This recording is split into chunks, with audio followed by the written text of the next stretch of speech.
Սիրելի հետևորդներ, չկարողացա անտարբեր անցնել այսպիսի բերքի կողքով։ Դնել եմ արքայան արինջը, կանչելու եմ հարևանուհիներից, օգնելու եմ կեղևազրկեմ և նորից չի պատրաստեմ։ Նայեք ինչքան շատ, ինչքան գեղեցիկ արքայան արինջ է։ Սկսել ենք աշխատանքը, բավականին գործ ենք արել, արդեն հարևաններս օգնում են։ Իսկ ես արդեն անցկացնում եմ եռացած ջուրը, սա մենակի գործ չէր, որ գրել եմ ես իմ հարևանները իզուր չեմ գրել, ամեն ինչում իրար կողք կողքի կանգնած ենք, թե չէ սա մենակի գործ չէր։ Շնորհակալություն ոսկե հատին, անշուտենք ձմեռը։ Կարելի ասել աշխատանքը եռում է,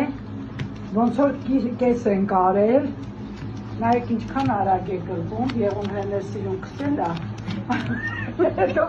սովատացել ենք, հնձիչում էր կարանք անենք, կոտլետները իհարկե ծանոթ է կոտլետների 3 եմ կծել,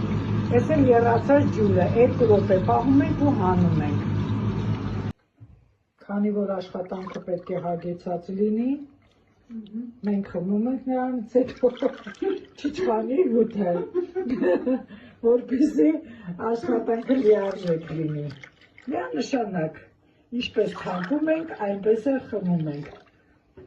Ինչպես կարելի է չխմել այս գեղեցիկ հյութը, հարևաններով։ Քանի որ երեկոյան վերջացրեցի աշխատանքը, դուրս չկախեցի, սենյակում հարմարանք պատրաստեցի, կախել եմ սենյակում, բայց առավոտյան անուշ արև էր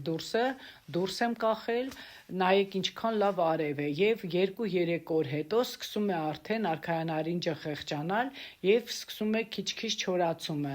ձեռքով թեթևակի խաղացել եմ մրգի հետ, տափակացրել եմ, ձև եմ տվել, արդեն տեղ կա, որ պատրաստ է, ես սկսում եմ հավաքելը, քիչ-քիչ սկսում է իրեն փոշին դուրս տալը,